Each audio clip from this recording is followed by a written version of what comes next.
Ya estamos de vuelta y fíjense en este dato, el 90% de las enfermedades que padecemos son producidas por sustancias a las que estamos expuestos a diario a través de actos tan naturales como respirar o comer. Enseguida van a descubrir de qué tóxicos hablamos en nuestro reportaje Dame Veneno, y tras su emisión vamos a debatir largo y tendido con los invitados que ya se han incorporado a nuestra nueva mesa de debate. Están con nosotros Paloma Poza, que es alergóloga del Hospital Universitario de Canarias. Buenas noches, Paloma, bienvenida. Buenas noches. Está con nosotros también Antonio María Pasciuto, doctor en Medicina Ambiental. Buenas noches, Antonio María. Buenas noches. Muchas gracias por acompañarnos. Nos acompaña también Aridane González, que es investigador.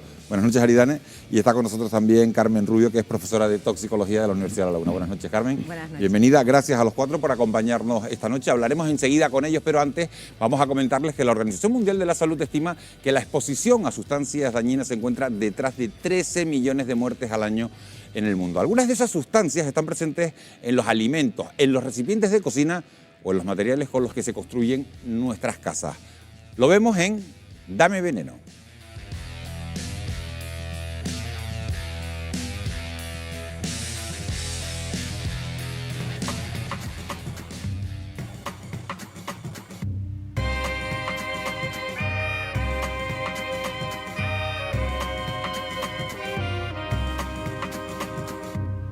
Nuestro cuerpo se enfrenta a diario a un cóctel de tóxicos, elementos que podemos ingerir, beber, tocar y respirar de manera inconsciente. Están camuflados en objetos comunes, alimentos e incluso en el aire que respiramos. Vivimos ajenos a su existencia, sin percatarnos del peligro que pueden suponer para nuestra salud.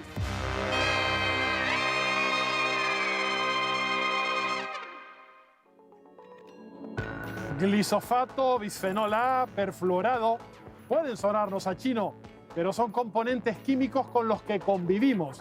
Según los expertos, solo el 10% de las enfermedades que sufrimos tiene relación con nuestra genética. El 90% restante están provocadas por las sustancias a las que nos exponemos a diario. Cada día estamos expuestos a sustancias que todos conocemos, como la contaminación atmosférica, el tabaco, pero en cambio somos grandes desconocedores de sustancias con las que convivimos cada día, como productos cosméticos, productos de limpieza, materiales de construcción de nuestras viviendas, que también pueden generar en un uso continuado trastornos alérgicos, trastornos dermatológicos, enfermedades respiratorias, incluso en un uso muy continuado y con algunas sustancias concretas pueden producir distintos tipos de neoplasia.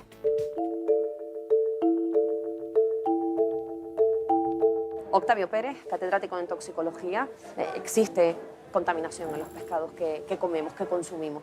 Los que comemos en general, no solo en Canarias, sino el pescado desafortunadamente sí que está contaminado. Viven en el medio más contaminado que tenemos ahora mismo, que son los océanos. Contaminantes de todo tipo, de origen industrial, metales pesados, pero hay algunos que preocupan especialmente porque tienen su origen principal en el medio marino. Como el mercurio es uno de los contaminantes que está aumentando de forma exponencial y es exclusivamente como consecuencia de la actividad humana. ¿Cuáles son los pescados más contaminados, si tuviéramos que citarlos? Los más grandes y los más carnívoros, es decir, los que están arriba de la cadena trófica porque lo van acumulando a lo largo de su vida. Estamos hablando de atunes, estamos hablando de medregales. No hay ningún mecanismo de lavado o de cocinado que disminuya el mercurio que está presente en esos peces. El mercurio es un metal imperceptible para los humanos porque ni se ve ni se huele. Y una vez que entra a formar parte del organismo actúa como una neurotoxina susceptible de interferir con los sistemas cerebral y nervioso. El mercurio nos afecta a nuestro cuerpo sobre todo en épocas de crecimiento, cuando nos estamos desarrollando. Por eso es tan importante la afectación que puede haber en fetos o en niños pequeños, porque básicamente lo que afecta es al sistema nervioso central y a su desarrollo. Y actualmente la recomendación de consumo de 4 tipos de pescado nada más, que son atún, pez espada o emperador, lucio y especies de tiburones. No se recomienda su consumo ni para mujeres embarazadas ni para niños menores de 10 años.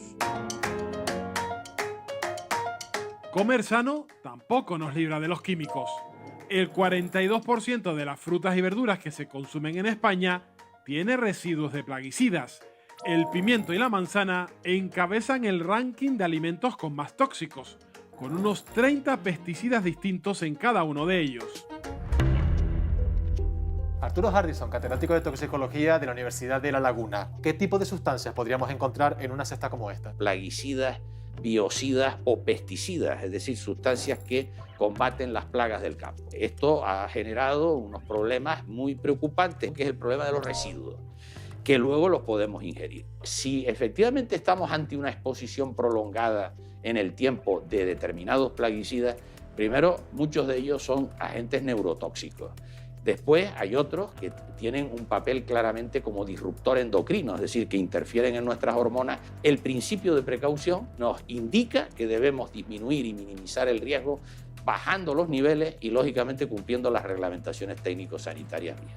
Con todo ello, ¿cómo debemos actuar cuando compremos fruta y verdura y la llevemos a casa? Siempre es lavar bien con agua del grifo y durante un tiempo prudencial, pues la fruta, ¿no?, antes de comerla. Los objetos con los que cocinamos también pueden ser peligrosos.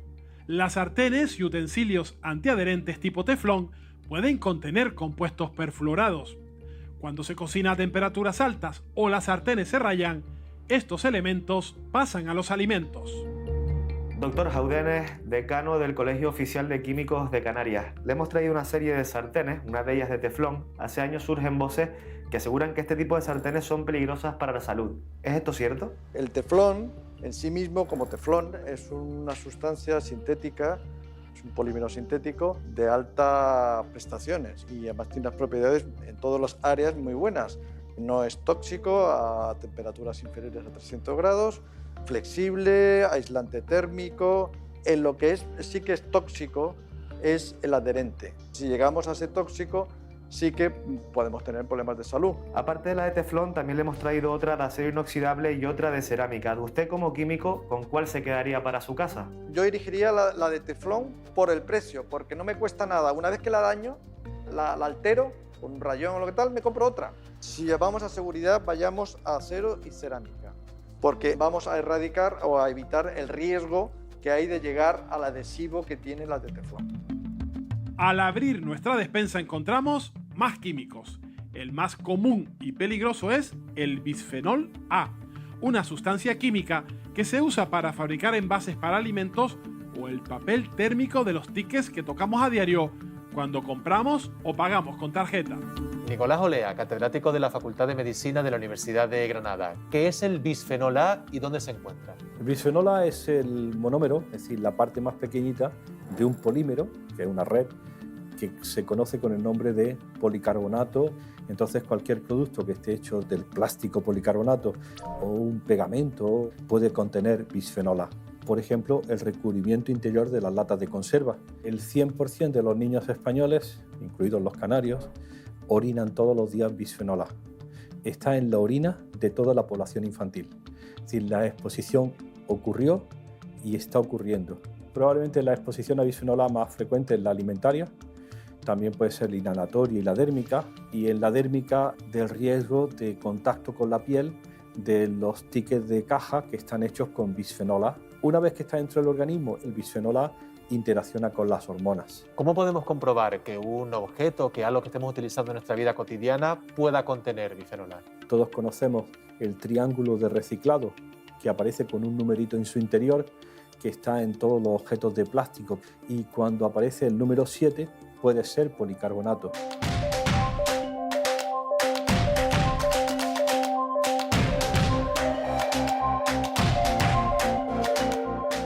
Este gesto también puede llegar a ser nocivo. En nuestros hogares utilizamos muchos químicos de forma habitual al limpiar, y aunque son efectivos para quitar manchas, grasa u otro tipo de suciedad, están elaborados con sustancias que ponen en riesgo nuestra salud.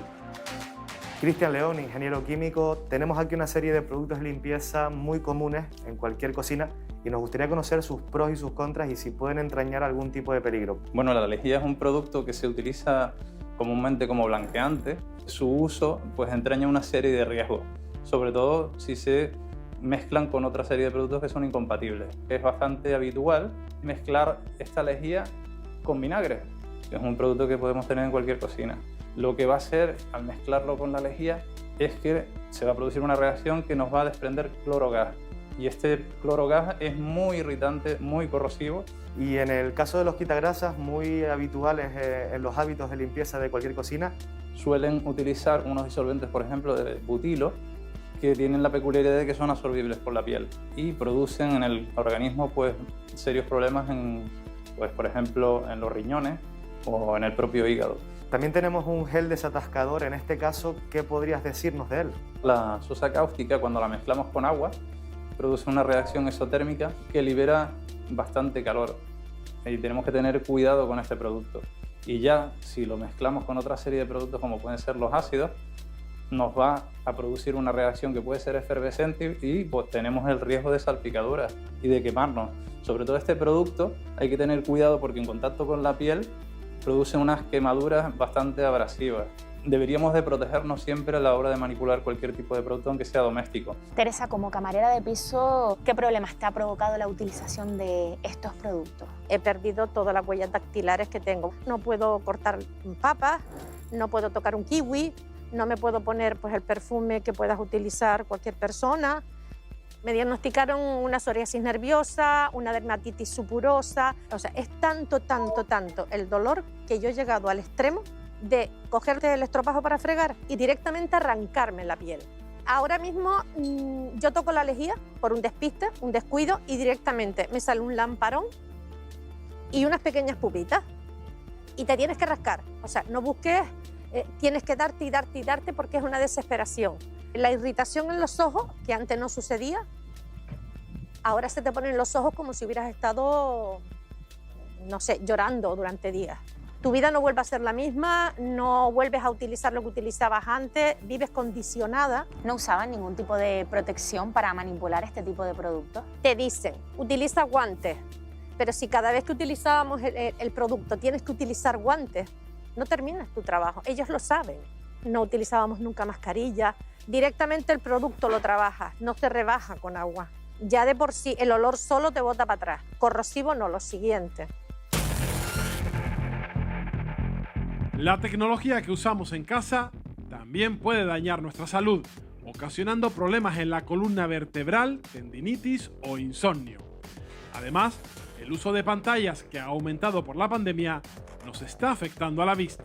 El uso de las pantallas y de las tablets pues, han hecho que aumente la incidencia de enfermedades oculares, principalmente en forma de empeoramiento o aparición del ojo seco y, en segundo lugar, una fatiga visual. Además de lubricar el ojo con unas lágrimas hidratantes, si vamos a estar mucho tiempo delante del ordenador, una recomendación que nosotros solemos hacer mucho es la regla del 20-20-20, que es por cada 20 minutos que estemos sentados delante del ordenador, parar unos 20 segundos mirando a unos 20 pies, aproximadamente, unos 6 metros, y parpadear muchas veces.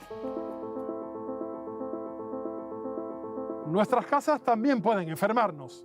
Más del 11% de las familias en España residen en viviendas con goteras o humedades en paredes y techos, una situación que influye notablemente en el desarrollo de algunas patologías. Cerca de 145.000 hogares en toda Canarias están sufriendo problemas de falta de habitabilidad, o sea, viven en viviendas inseguras o viviendas insalubres. Yo creo que tenemos un parque de vivienda bastante antiguo. Lo cierto es que hay zonas dentro de cada una de las islas donde realmente el nivel de humedad, el nivel de condensación es alto y la calidad o los elementos de construcción no son los adecuados para ello, no hay suficientes aislamientos.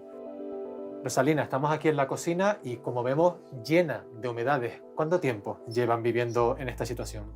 Unos 7 años aproximadamente. ¿Y cómo se vive el día a día con la casa en este estado? Por las mañanas, primero limpiar, desinfectar y todo esto, y a la hora de hacer la comida tengo que buscar la manera de meterme debajo de los armarios por si acaso cae algo, porque, vamos, no hay higiene ninguna. Uy, me da ansiedad. Yo llevo, ya te digo, 7 años y no sé, a lo mejor esto mismo que me está pasando ahora, vete tú a saber si es algo de esto, porque es que me estoy asfixiando de vez en cuando. Ahora mismo estoy con la respiración mal y puede ser que tenga algo que ver. Efectivamente, la humedad como problema para la salud respiratoria viene condicionada fundamentalmente por dos elementos, la presencia de moho y la presencia de ácaro, ¿no? Estos elementos pueden desencadenar enfermedades en la vía aérea y la más paradigmática sería el asma, ¿no? Además, cualquier otro tipo de enfermedad alérgica. Vivimos rodeados de sustancias tóxicas y para reducir su impacto es importante detectarlas. El problema es que están tan diluidas en nuestro día a día que es casi imposible escapar de ellas. Bueno, pues lo acaban de ver, los alimentos son una de las principales vías de exposición a los tóxicos, sustancias como el mercurio, el arsénico, los pesticidas y las hormonas llegan a la comida debido a su proceso de producción. Se los pregunto a todos, ¿no es posible elaborar de forma industrial alimentos, Paloma, libres de químicos? Los químicos son parte de nuestra vida, lo que hay que medirlos. Yo creo que tenemos una industria que tiene sus normas y sabe lo que se puede medir. Es verdad que libre del todo yo creo que es complicado, ¿no? Pero sí se puede cuantificar y medir ese riesgo. No sé qué opinan ustedes. Antonio María. Sí, el tema es muy importante. Primero, es la concienciación. Por eso, muchas gracias, porque es muy importante hacer este tipo de información.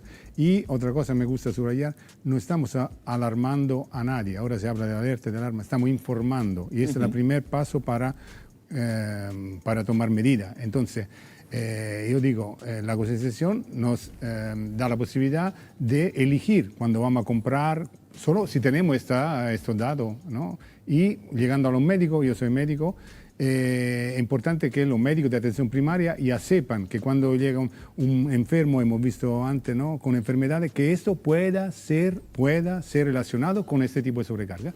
Y hoy se puede hacer analítica, investigar, para llegar a un diagnóstico etiológico, o sea, de las causas. Carmen Rubio, 1 de cada 10 personas enferma cada año por consumir alimentos contaminados. La pregunta que nos hacemos todos, ¿qué productos entrañan mayores riesgos para nuestra salud? Bueno, pues los alimentos de nuestra dieta, que constituyen, pues digamos, la dieta, los más contaminados suelen ser los productos derivados de la pesca, los alimentos marinos. Han sido tradicionalmente aquellos productos que han acumulado pues los tóxicos y los contaminantes que están presentes en el medio ambiente. Por tanto, moluscos, los peces, como ha dicho el catedrático de Las Palmas, los peces que están en la parte alta de la cadena trófica, aquellos pescados grandes, grasos, que son carnívoros, y bueno, pues esos son los alimentos que más se analizan y en los que más se supervisan y monitorizan los contaminantes. El agua de bebida también es otro de los alimentos que frecuentemente también aglutina diversos tóxicos bien procedentes de contaminantes naturales. ¿El agua? El agua de bebida.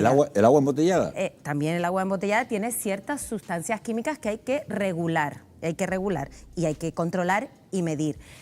No toda la población tiene acceso a agua de bebida embotellada. Normalmente consumimos agua de la red de abastecimiento público y todavía hay zonas del mundo que no tienen red de abastecimiento público. Y por último, también nos preocupan recientemente, bueno, pues todos los alimentos de producción animal por el uso de determinados medicamentos y hormonas en la producción animal, pero esto está muy controlado, y los alimentos vegetales que, debido pues a la necesidad y a la gran demanda que hay, pues necesitan de fitosanitarios cuyos residuos también están muy regulados en lo que es el territorio europeo y en los países, digamos, del primer mundo. Carmen, pero dinos una cosa, ¿el agua que consumimos aquí en Canarias es segura? Segura, todo. Y todos los alimentos que consumimos en el entorno europeo podemos asegurar que son seguros, todos. Vale, hablabas antes de los productos que extraemos del mar. Le pregunto a Aridane, el atún es uno de los pescados con más acumulación de mercurio. ¿Qué cantidad de este pescado podemos comer a la semana de forma segura? Bueno, depende también de qué zona podamos pescar ese atún, ¿no? Es verdad que el atún, al ser un animal que está en la parte superior de la cadena trófica, acumula muchísimo mercurio, igual que otros metales pesados, no solo mercurio, que eso es importante destacarlo.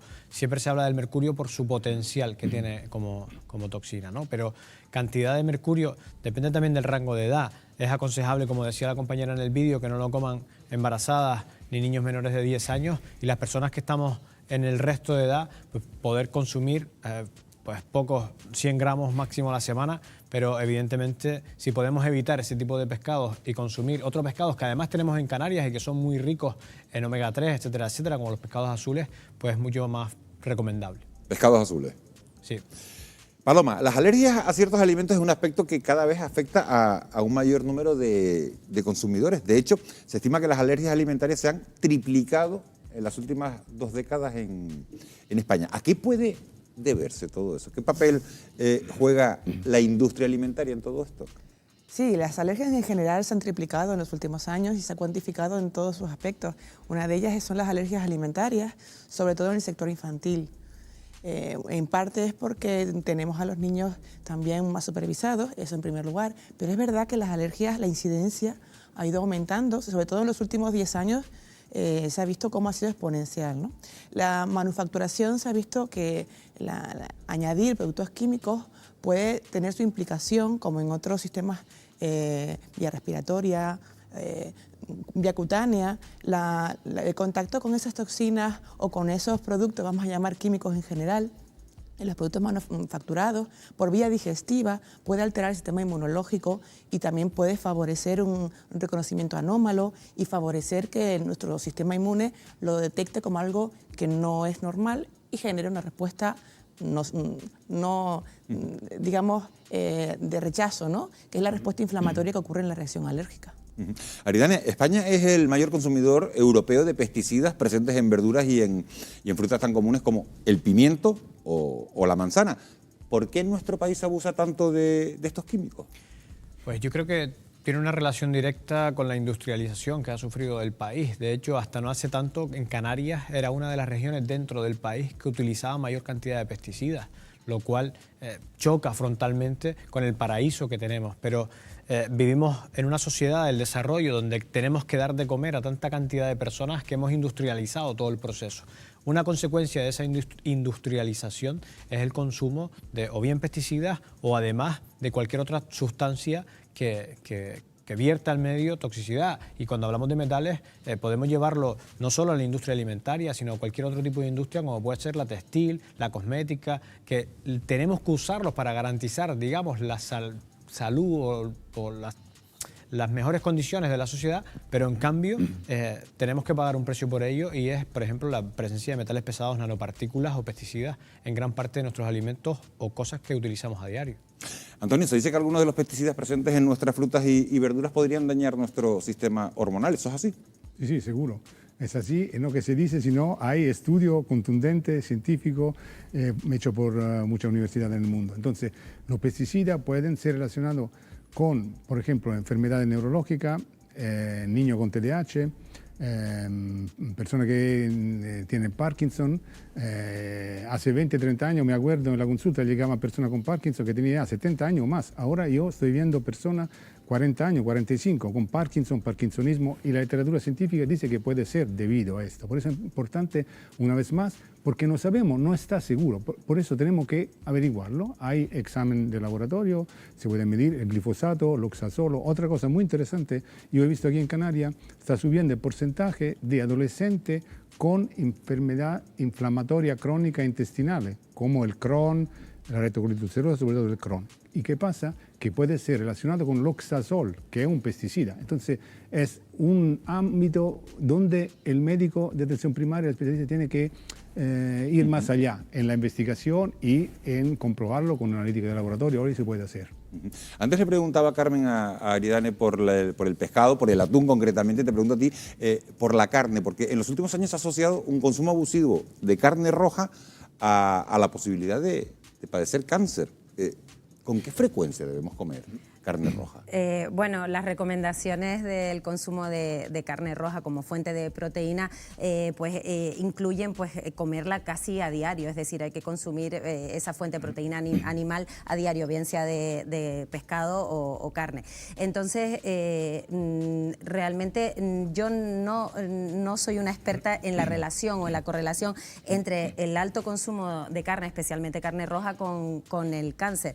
Lo cierto es que no merece la pena desprestigiar un alimento tan esencial como fuente de proteína como es el alimento cárnico y digamos, acusarle o achacarle digamos, una mayor incidencia del cáncer. Lo que sí debemos de exigir a la industria alimentaria es la producción de carne segura, con, digamos, unos estándares de calidad y con unos bajos residuos de todos aquellos productos que hayan sido utilizados a lo largo de la cadena de producción. Y cuando me refiero a, digamos, a carne de calidad, de estándares de calidad, también el envasado de esos alimentos está muy relacionado, de que los envases no generen migración de sustancias desde esos plásticos hasta el producto final. Y también el uso que hace el consumidor del producto, porque muchos de los estudios de carne y cáncer están relacionados con la forma de cocción, con la barbacoa y, digamos, el quemado que se hace de los alimentos. El estilo a la barbacoa pues genera esos hidrocarburos aromáticos policíclicos en el exterior de la carne, que son los que son cancerígenos. Entonces también están presentes en los alimentos ahumados, quesos, salmones, etcétera. Entonces no es la carne, es, digamos, en muchas ocasiones la forma en la que cocinamos, y eso es responsabilidad del consumidor. Hay que enseñar al consumidor a no quemar el alimento. A no quemar en una barbacoa. Estamos hablando de los agentes tóxicos en la comida, pero los agentes tóxicos no están solo presentes en los alimentos, también lo están en los muebles y las paredes de las viviendas, incluso en el aire que respiramos en su interior a través de los ácaros o las humedades. Algunos arquitectos ya se especializan en detectar cuáles son los contaminantes que esconden nuestros hogares. Vean.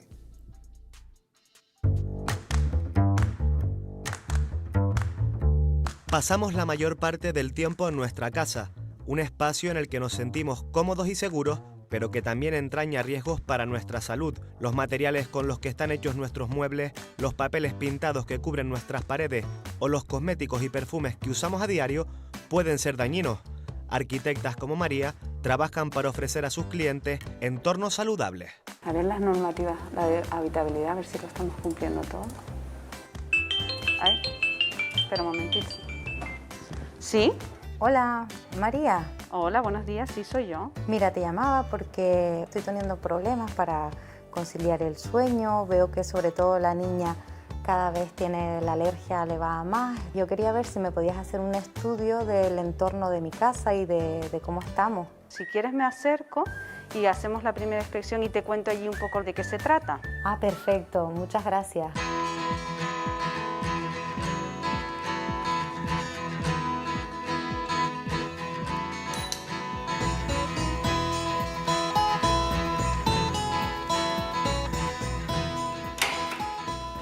Hola, ¿qué tal, Tamara? ¿Cómo estás? Si te parece, empezamos por el dormitorio tuyo.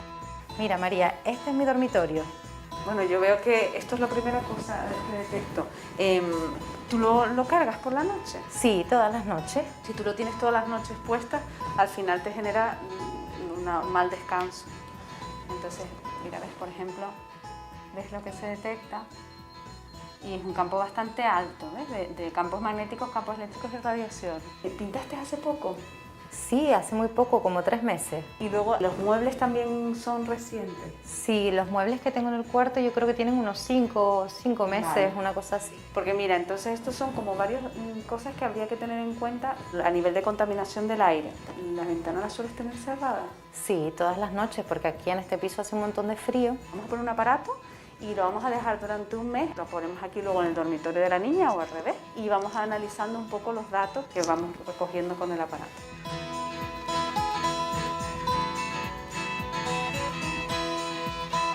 Dentro de un mes nos vemos en el estudio ya con un diagnóstico final.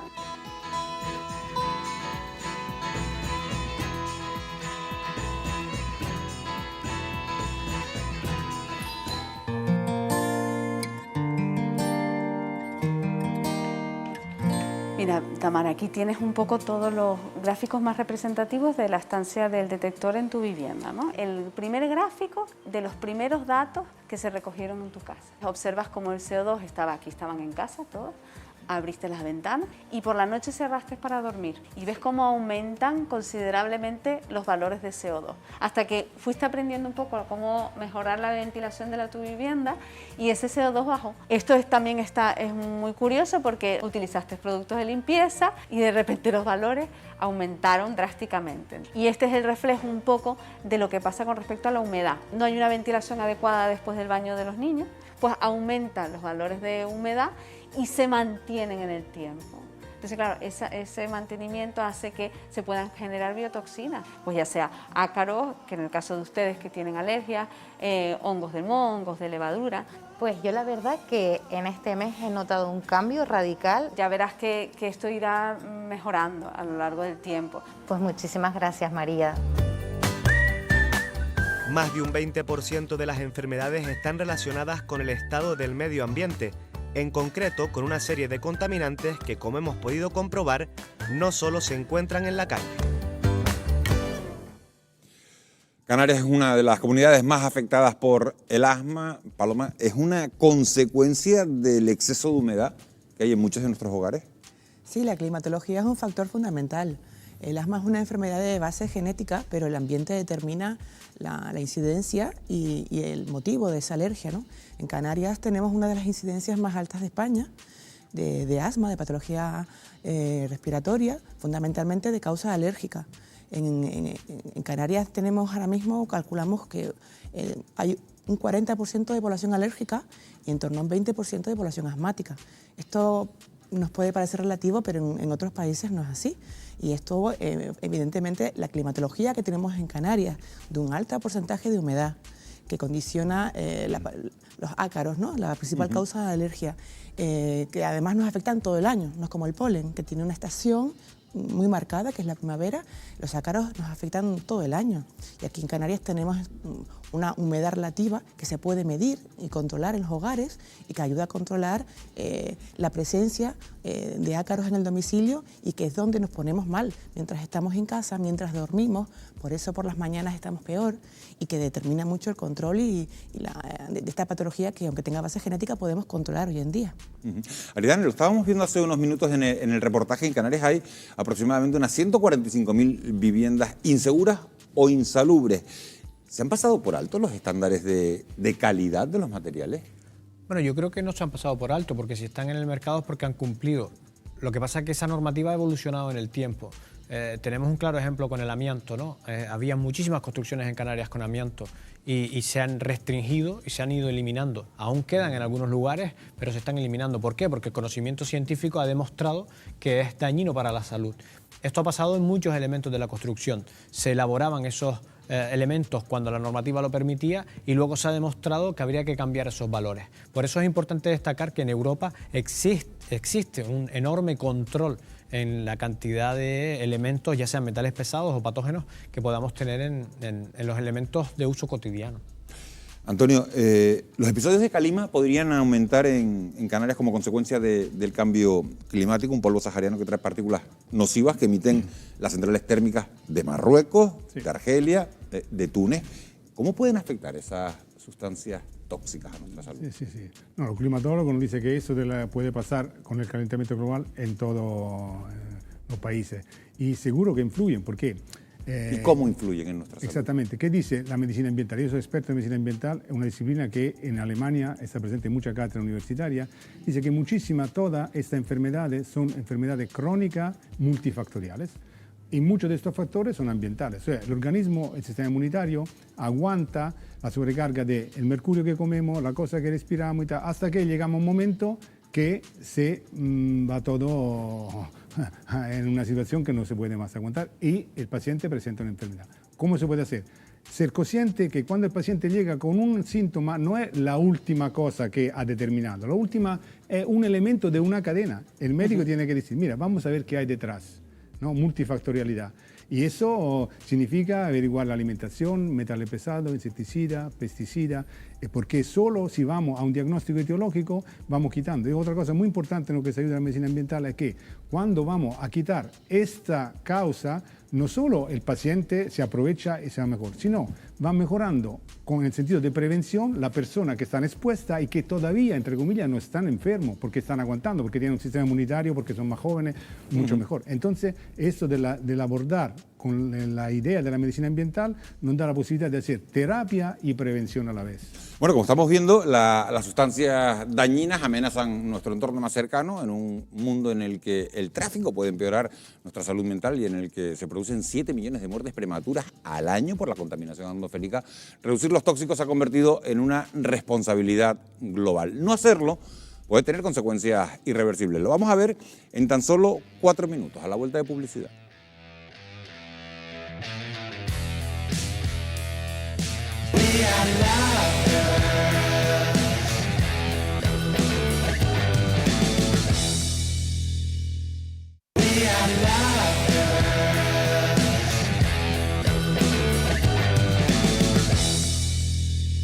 Once y 29 de la noche, seguimos en directo en Fuera de Plano en Televisión Canaria. Ya estamos de vuelta con un asunto muy preocupante, las sustancias tóxicas que nos rodean, unas sustancias que también están presentes en nuestras ciudades como consecuencia de la contaminación. Lo vamos a abordar en la segunda parte de nuestro reportaje de hoy titulado Dame Veneno.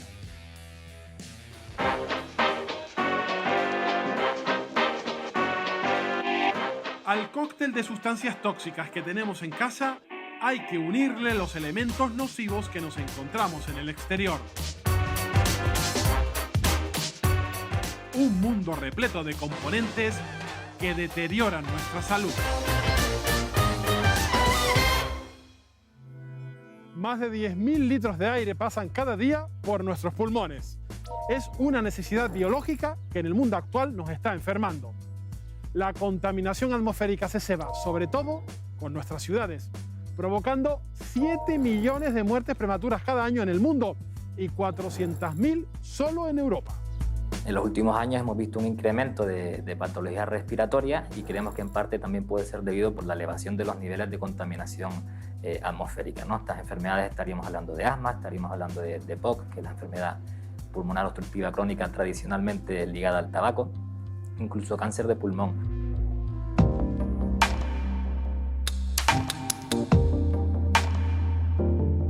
El 93% de la población canaria, unos 2 millones de personas, respiró aire contaminado en algún momento de 2019, justo un año antes de la pandemia.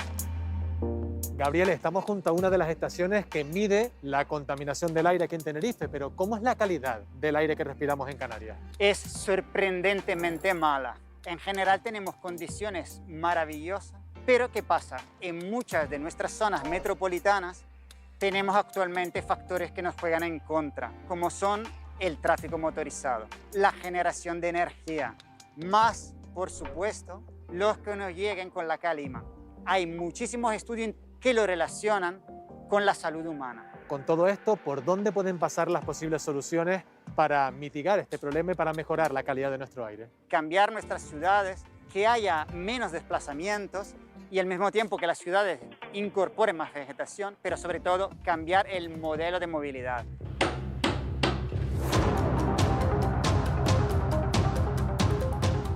A través de la respiración también entra en el organismo el amianto, una sustancia insalubre que comenzó a prohibirse en la construcción de los años 80. Hola Elisa, ¿cuántas viviendas han detectado en Gran Canaria con presencia de amianto y en cuántas están interviniendo? El Cabildo, pues en el año 2018 abrió una convocatoria, un plazo para inscribirse en un censo para tener un poco una idea de cuántas viviendas había en Gran Canaria. En ese censo se escribieron 198 viviendas, pero sabemos que hay muchas más. Son todo tipo de viviendas, pero mayoritariamente son casas terreras. Muchas viviendas que se construyeron en los años 80, 90 tienen este tipo de elementos, que son pues planchas, bidones de agua, tuberías, jardineras. ¿Y qué hacen con este material que estamos viendo están retirando en estos momentos, pero que sigue siendo tóxico? La retirada de este tipo de elementos se tiene que hacer por empresas especializadas, tienen que encapsular o precintar todos estos elementos para enviarlos a la península, porque en Canarias no existen gestores de este tipo de residuos, que es un residuo peligroso. 40 centros escolares de las islas siguen teniendo amianto en sus instalaciones.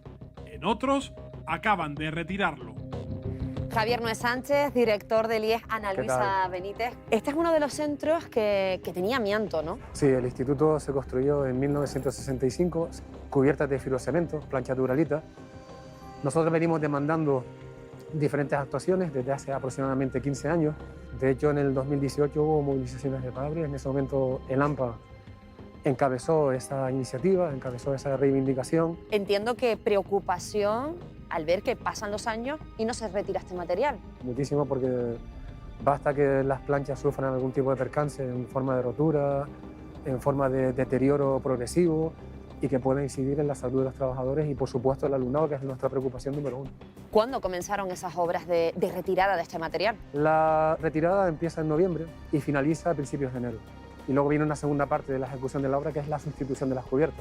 Para nosotros es prioritario, sí, pero que estén tranquilas las familias, que no tienen ningún peligro para la salud, porque este tipo de amianto está encapsulado, pero eso no quita que tengamos un gran interés en que esto se retire. Tanto este año 2021 haremos unas actuaciones importantes y en el 22 esperamos terminar con todos los centros que ahora mismo tienen este problema. En Canarias hay muchísima urealita y apenas se ha quitado, es más, apenas se ha censado, es decir, que no sabemos dónde está. Hasta ahora hemos tenido las muertes que han dependido sobre todo del trabajo, de instalarlo o trabajarlo, pero es ahora cuando el material ya empieza a ser viejo, casi en su totalidad, cuando empezaremos a tener las muertes debidas a contaminación ambiental, o sea, las fibras que están en nuestro entorno.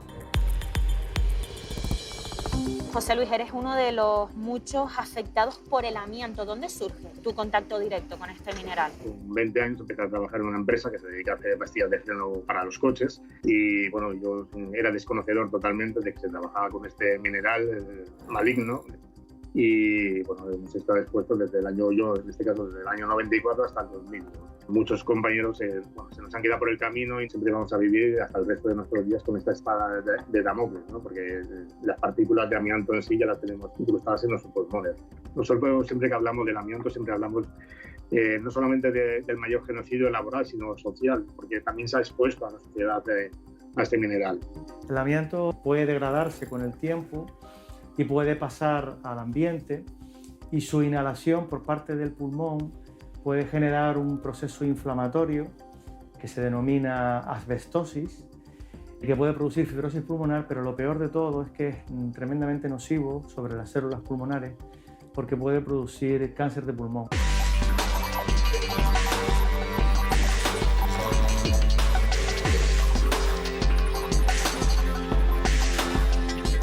El transporte y la industria también ensucian nuestro aire, pero en ocasiones respiramos tóxicos que no se generan en Canarias. La calima ensucia nuestro aire. Aunque no lo parezca, es algo más que polvo del desierto. Cuando el siroco discurre por algunas de las principales industrias del norte de África, recoge trazas de bromo, zinc, cromo y níquel. Estos dos últimos elementos son perjudiciales para los humanos. Sergio Rodríguez, investigador del CSIC, ¿cuáles son los elementos más peligrosos que han detectado en la calima y a qué se dedican las industrias que desprenden estos componentes? El hecho de que las concentraciones de polvo del suelo, polvo desértico, sean muy elevadas cuando tenemos calimas muy intensas, eso ya de por sí es perjudicial para la salud. Además, también suelen venir pegados contaminantes que se adhieren a la superficie de las partículas. Ahí pues tenemos compuestos orgánicos, sulfato, nitrato y metales de las distintas industrias que están en el norte de África. Y tenemos refinerías, industria petroquímica, tenemos plantas de producción de energía eléctrica, algunas basadas en la combustión del carbón, que es bastante contaminante. ¿Crees que debería aplicarse un protocolo de restricciones de emisiones los días que haya calima? Sí, se deberían tomar medidas para bajar las emisiones de contaminantes. Esto en su día ya se hacía en Santa Cruz cuando la refinería estaba activa y operativa. Los costes sanitarios derivados de la contaminación atmosférica representan al menos 42.000 millones de euros al año, un 3,5% del PIB español, según el Banco Mundial. Todo eso sin contar el coste económico y sanitario que produce esto.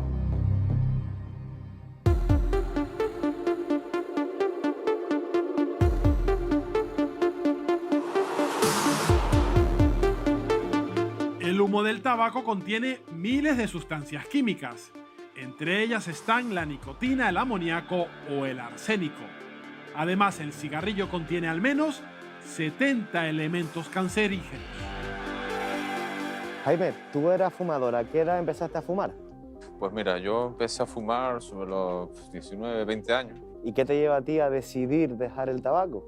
La principal razón era, sobre todo, la libertad de poder coger un avión y no tener que salir afuera a fumar. En el trabajo tengo que salir a fumar un cigarro, tengo que hacer un descanso. Tengo 2 niños, yo he notado que mi salud ha mejorado bastante. Hola, buenas tardes. ¿Tenía cita con la doctora Alicia? Sí, ya le está esperando. ¿Todo recto? Gracias. Doctora Alicia Hernández, usted ayuda a pacientes como Jaime a dejar de fumar. ¿En qué consisten las terapias que usted lleva a la práctica? La terapia que más eficacia ha demostrado es el tratamiento multicomponente, donde se combina terapias conductuales que inciden sobre todo en fomentar la motivación del paciente para ese intento de abandono y por otro lado la combinación con fármacos. Alicia, ¿y cuáles serían las principales enfermedades relacionadas con el consumo de tabaco? Principalmente enfermedades de tipo cardiovascular. El tabaquismo es un factor de riesgo para el desarrollo de eventos cardiovasculares de todo tipo.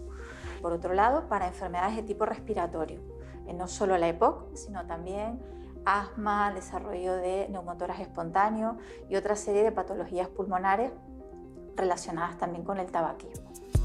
Desde hace años, miles de usuarios cambian el hábito de fumar por el de vapear, una opción avalada por estudios científicos que corroboran que se trata de un producto con riesgo reducido, aunque su utilización sigue generando debate entre la comunidad médica. Cigarrillos electrónicos son dispositivos electrónicos que lo que hacen es generar un aerosol, vaporizar un líquido que puede contener o no nicotina. No hay suficiente evidencia científica robusta como para aconsejar estos dispositivos como ayuda para dejar de fumar. El cigarrillo electrónico es un 95% menos dañino que el tabaco convencional. Pero es que además, tanto el cigarrillo electrónico como el resto de herramientas de reducción del daño han demostrado ser un excelente método para conseguir que la población deje de fumar.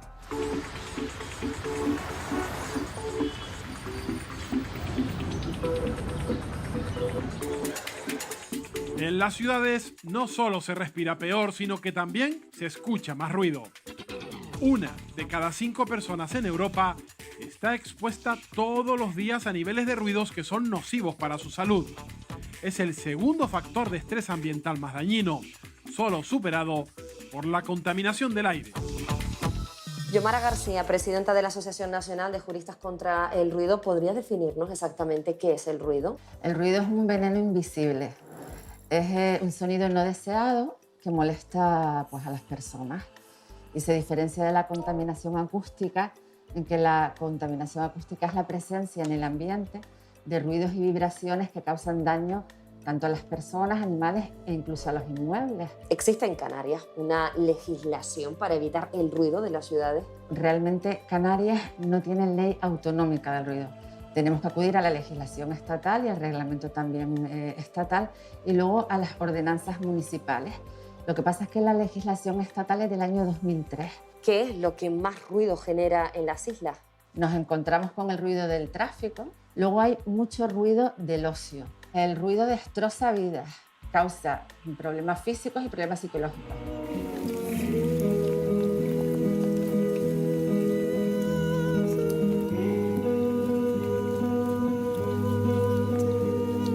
Este sonido no se considera ruido.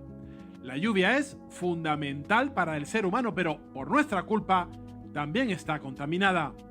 Al evaporarse el agua del mar se lleva consigo parte de las casi 270.000 toneladas de microplásticos presentes en los océanos que luego caen en tierra. Julio Barea, portavoz de Greenpeace. ¿Qué consecuencias tiene el hecho de que se hayan descubierto esta presencia de microplásticos en el agua de la lluvia? Esto lo que está produciendo es que encontremos restos ya de microplásticos incluso en nuestro propio organismo. Los científicos y las autoridades médicas nos dicen que ya se han detectado, además de en la orina, se han detectado pues, tanto en los pulmones, porque lo estamos respirando, como en los riñones, porque lo estamos bebiendo, como en otros órganos del cuerpo. Con lo cual, la contaminación que están produciendo estos plásticos ha dejado de ser ya únicamente una contaminación que afecta al medio ambiente, sino que también está afectando de forma intensa, grave y todavía por determinar qué consecuencias va a tener en los seres humanos. ¿Cómo llegan a la conclusión de que el agua de la lluvia está contaminada? Las denuncias que han venido haciendo diversos colectivos ecologistas y ambientalistas como es Greenpeace desde hace bastante tiempo sobre la contaminación importante que está sufriendo en los océanos, pues estas investigaciones han hecho que también se haga una investigación pues, a nivel más global y en este caso pues, descubriendo precisamente que también la lluvia, que el aire, que el agua que bebemos, incluso el agua embotellada que tomamos, bueno, pues contiene ya restos de microplásticos. En Canarias solemos tener más días de sol que de lluvia. El astro rey nos puede provocar enfermedades con sus rayos ultravioleta, envejecimiento prematuro, reacciones alérgicas y, en el peor de los casos, cáncer de piel. Lo primero es dividirlos un poquito en lo que es el daño agudo, ese daño después de una exposición solar intensa, sin protección, que genera una quemadura solar, y el daño crónico, que es el que acumulamos a lo largo del tiempo que vivimos y que nos exponemos al sol y que quizás es el que tenemos que tener pues, más en cuenta porque puede dar lugar, por ejemplo, a cáncer de piel. Hay personas con pieles muy claritas, lo que llamamos fototipos 1 y 2, que son personas que siempre se queman y nunca se broncean. Por lo tanto, estas personas no deberían exponerse al sol. Cuando tienes una piel un poquito más preparada, pues en principio no hay un tiempo, pero no es en ningún caso sano exponernos al sol. Jenny, exactamente, ¿qué problema tienes con el sol? ¿Cómo te afecta? A mí el problema que me ocasionó el sol es que nunca debemos de olvidar que tenemos memoria, la piel tiene memoria. Entonces a mí me encantó todo el sol que cogí de joven cuando era surfera. El hecho que tengo ahora son manchas solares y también me salió como queratosis se llama en la nariz, que es una mancha blanca con unas costras y en el labio. Tengo como 4 o 5 manchas que tienen que ser revisadas cada 3 meses o 6 meses. Y con el tiempo puede que haya un porcentaje muy alto de que tenga cáncer de piel. Y ya estoy en tratamiento, me han quemado las manchas y cada 6 meses revisión. ¿Cómo es tu día a día para evitar el sol, algo que tenemos prácticamente en Canarias 360 días al año? Bueno, pues para mí supuso hasta incluso una leve depresión. Ya no puedo hacer vida al aire libre, siempre tengo que estar a la sombra y siempre con protección 50. No puedo ir a la playa, me ha afectado a mi vida y a mi estado anímico que poco a poco lo he ido trabajando. El ser humano es el responsable de la mayoría de los tóxicos con los que se enferma. Venenos que, en gran parte, podríamos reducir e intentar apartar de nuestro día a día. Por nuestra salud y la de nuestro entorno, es necesario desintoxicar nuestra forma de vida.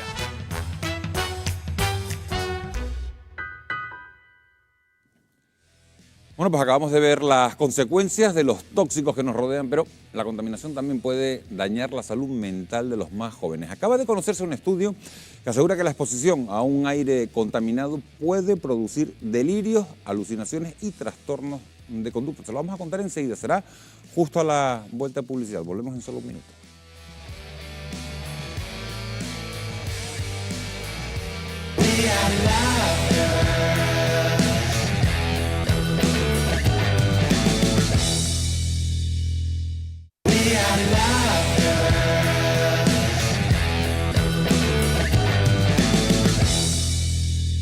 Bueno, pues como les prometimos, ya estamos de vuelta y atentos a este dato. El 93% de la población canaria respiró aire contaminado en 2019, según Ecologistas en Acción. Y ahora sabemos que la calidad del aire podría influir también sobre nuestra salud mental. De hecho, se acaba de hacer público un estudio en Reino Unido que vincula la contaminación a la aparición de trastornos mentales en niños. ¿Eso es así, Wendy?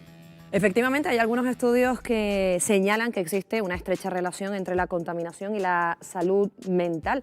De hecho, en Reino Unido han descubierto que la contaminación puede ser un factor de riesgo precisamente para esta cuestión, la salud mental. En concreto, han acreditado que los jóvenes expuestos a niveles altos de óxidos de nitrógeno relacionados con el tráfico tienen mayor probabilidad de sufrir enfermedades psiquiátricas durante la transición a la edad adulta. Los trastornos con mayor vínculo con la contaminación serían los delirios y también las alucinaciones, aunque también se han observado otras alteraciones como las experiencias psicóticas, la angustia, la disfunción o la ansiedad. De esta forma, la polución se erige como un neurotóxico con unas consecuencias similares a la asociación con el plomo durante la infancia, causando una inflamación en el cerebro que le impide regular correctamente los pensamientos y también las emociones. Estos hallazgos se han presentado tras realizar un seguimiento de la salud mental a 2.000 gemelos nacidos en Inglaterra y Gales durante 27 años, midiendo también los niveles de polución de sus zonas de residencia. Precisamente, en esta medición han detectado que la contaminación se agrava en barrios con peores condiciones económicas, físicas y sociales. Los autores del estudio explican que aunque los resultados se centran en Reino Unido, pues la contaminación es un problema global que podría contribuir de manera significativa a la aparición de enfermedades psiquiátricas en jóvenes de otros países del mundo. De hecho, la Organización Mundial de la Salud estima que 9 de cada 10 personas están expuestas a importantes niveles de polución, por lo que podría contribuir de forma moderada en la carga mundial de trastornos mentales. Y entre las principales causas de esa contaminación en el exterior, recordamos que se encuentra la quema de combustibles fósiles a través de los vehículos, también las centrales eléctricas y los procesos de eliminación de residuos. Creo que deberíamos estar bastante pendientes a estos estudios porque preocupan bastante. Vamos a coger todos esos datos, vamos a traerlos a la mesa. Gracias, Wendy. Como vemos, Antonio, la polución y el tráfico pueden afectar a la salud mental de los menores, pero hay que destacar que ese estudio solo se ha centrado en ellos. ¿Crees que la contaminación también puede dañar el bienestar psíquico de los adultos? Seguramente sí. El tema es que lo que nosotros estamos hablando ahora de sobrecargas ambientales, y las sobrecargas ambientales se pueden dividir en sobrecarga de tipo físico, biológico y químico. Los de tipo físico hemos visto incluso el ruido, la contaminación lumínica, el radón, la contaminación del campo electromagnético. Lo biológico, por ejemplo, los hongos, bacterias, virus, por supuesto. Lo químico, metales pesados, insecticidas, pesticidas. O sea, es un cóctel muy importante. Nosotros, por ejemplo, en el Hospital San José de la Cantera, donde hay activo una sección de medicina clínica tóxica ambiental, vamos a indagar y vamos a descubrir esta causa, ¿no? Que puede ser del metal pesado a la contaminación, y esto pueden, por supuesto, incidir en enfermedades neurológicas que van empezando con trastorno neurológico inespecífico y después no se sabe dónde se va. Por eso es fundamental siempre, una vez más, buscar la causa. Y esas son todo este cóctel de causas ambientales. Carmen, según se recoge en un informe de Ecologistas en Acción, 100 personas mueren cada año en el archipiélago por los episodios de alta contaminación. ¿Cómo se reducen esas cifras? Bueno, desconozco el informe, la verdad que lo buscaré para verificar, bueno, la fuente, sobre todo la solidez de la base científica del informe, que por supuesto seguro que está avalada. Realmente la exposición a los tóxicos ambientales tiene que ver con sus fuentes, con el origen y con la minimización de su producción. Y por tanto, bueno, pues hay que tomar determinadas medidas de gestión de esos riesgos, medidas legislativas, medidas de supervisión de las instalaciones, de control y auditoría de la eficacia de los filtros en las emisiones y, lógicamente, revisar adecuadamente pues todas esas instalaciones. Pero también hay que hacer medidas de instrucción en el manejo, la formación continua de los trabajadores que manipulan pues esas industrias que son los grandes contaminantes. Y una de las recomendaciones que se mencionó antes es cuando los tóxicos no vienen de industrias alejadas, pero movidas por las corrientes de aire o las corrientes marinas, hay que tomar medidas en los momentos donde se observan altos niveles de contaminación o situaciones que pueden favorecer la llegada, como puede ser los momentos de calima, que atraen y adhieren metales u otros componentes y donde nos hacen que estemos más expuestos. Gestión del riesgo implica minimización de los riesgos, obviamente. Aridane, además del tráfico, uno de los puntos calientes de la contaminación del aire en Canarias es la quema de fuel en las centrales eléctricas. ¿Se ha minusvalorado esa contaminación? Bueno, yo creo que más que minusvalorado, lo que se ha hecho es entrar en esa dinámica de quema de combustibles fósiles para poder generar la energía que demandan las islas. Recordamos que en Canarias la principal fuente de emisiones de dióxido de carbono viene por la quema de combustibles fósiles en la generación de energía, porque la sociedad ha crecido y la sociedad demanda energía. Podíamos haberlo cambiado, pero es verdad que no nos hemos centrado tanto en la que se producen en las centrales porque son una necesidad y hemos regulado quizás mucho más las que vienen del tráfico o incluso las que vienen de partículas, ¿no? En ese sentido sí es verdad y hay que destacar que si nos centramos en los valores establecidos por la norma, Canarias no ha estado por encima de los valores permitidos, salvo que contemos las partículas, que evidentemente Canarias está en una región altamente sometida a la llegada de partículas por los eventos de calima que tenemos y que obviamente no se dan en otros territorios del país. Paloma, lo veíamos en el reportaje, España invierte un 3,5% de su riqueza en gastos sanitarios derivados de la contaminación atmosférica. Hablamos de un coste evitable, ¿no? Evidentemente, y por eso es muy interesante, porque todo lo que sea control y que evite la exposición va a evitar una enfermedad. Yo ahí también quiero incidir en que hay dos tipos de gastos sanitarios. Por una parte está la exposición a estos tóxicos que generan una enfermedad crónica y luego también hay que medir también el impacto agudo, que aquí en Canarias lo conocemos muy bien y que lo medimos muy bien. Es decir, no solamente son aquellas enfermedades que te originan, sino aquellas enfermedades que pueden ser exacerbadas, empeoradas por la exposición puntual. Y el caso clásico es el asma. El asma alérgico, por ejemplo, no viene producida por los tóxicos, pero la exposición a los tóxicos le crea crisis agudas, puntuales, pero también generan un coste sanitario y una repercusión importante en la vida del paciente. Y eso es importante medirlo y por eso hay unos contagios de calidad del aire ambiental y se ha podido medir en muchas ocasiones cómo hay una correlación muy clara entre el nivel de partículas, como ha dicho el compañero, la contaminación y el uso de asistencia urgente también puntual, y eso pues, es importante porque si se mide, se puede avisar, se generan alertas, se toman medidas de evitación, no salgan a la calle, se toman medidas de previsión a nivel sanitario y todo eso al final pues repercute en la calidad de vida del paciente. Durante los últimos años, Carmen, han emergido alternativas al tabaco, como por ejemplo el vapeo o los cigarrillos electrónicos que presumen de ser menos nocivos. ¿Cuál es su opinión? Pues me alegro que me hagas esta pregunta porque justamente mañana a las 8 de la mañana tengo que dar clase en farmacia sobre la deshabituación tabáquica. Entonces, bueno, pues el tabaco nos hace llegar unos tóxicos relevantes como la nicotina, los hidrocarburos aromáticos policíclicos y otros, monóxido de carbono. Y para evitar pues, el consumo y la exposición del humano a esos tóxicos, hemos generado unas alternativas que los llamamos los cigarrillos electrónicos, que evitan la exposición a la nicotina, que es la que genera la adicción, pero expone al hombre pues, a la inhalación de unos compuestos que no han sido evaluados a largo plazo. Por tanto, no, tal como ha dicho un compañero entrevistado, no hay en estos momentos una evidencia científica sólida de los efectos que a largo plazo van a producir esos líquidos que son inhalados por vía respiratoria o bucal en el Pero en el Reino Unido y en Francia los están promoviendo como alternativa para dejar de fumar. Es una y además alternativa porque evita el resultados. consumo, porque evita el consumo del tabaco. El tabaco tiene 4.700 sustancias, entonces el consumidor de tabaco está exponiéndose a 4.700 sustancias, 60 de ellas cancerígenas. Y al evitar el tabaco, los expone a otras sustancias que son menos numerosas y posiblemente menos dañinas, pero que a día de hoy no han sido evaluadas a largo plazo, su seguridad. Y por tanto la Sociedad Española de Neumología, y creo que también la europea, tiene cierta preocupación por cuáles son los efectos a largo plazo, porque el problema es que esos instrumentos o esos dispositivos no están siendo utilizados a corto plazo, que es lo que se pretendía, de uso de 6 meses para abandonar el consumo de tabaco, sino hay gente que se hace adicta a esos dispositivos y los consumen durante 5 o 10 años y nunca se diseñaron para unos tratamientos de tan largo plazo. ¿Ayudan a dejar de fumar estos productos o no? Sí. ¿Ayudan a dejar de fumar? Sí.